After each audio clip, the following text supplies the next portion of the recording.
Get ready with me para sa isa na namang mini vlog. Monday walking and jogging. Another week to set our goals. Goal na naman para simulan ang mga dapat simulan gaya ng pag-workout regularly. Napahinga ng bongga Saturday and Sunday. Paano naman kasi yung panahon, paiba-iba, kakaloka tuwing hapon, lagi na lang umuulan. Pero sabi ko sa sarili ko, kahit umulan ka pa, walang makakapigil sa akin, tatakbo at maglalakad ako. Thankful na lang din at meron namang malapit na takbuhan at saka pwedeng mapaglakaran dito sa amin. Kitang-kita naman sa langit, dilim-dilim na so. At this point, tanggap ko na nababagsak na talaga yung ulan. Pero meron naman ako masisilungan dyan, kaya sabi ko, ipupush ko to. Kaya ito na nga.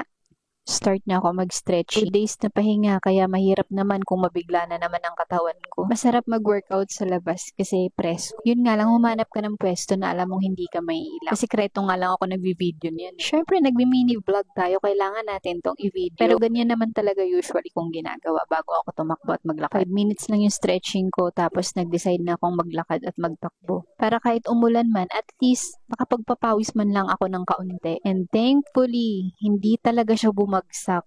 Kaya ayan, push, takbo, may pa-jogging, may pa-sprint, at syempre meron tayong walking. Naka 15k steps pala ako today, kaya sobrang happy ko. And ang ganda ng panahon kahit makulimlim. At ito na nga, nakauwi na ako. Thank you, Lord. Bye!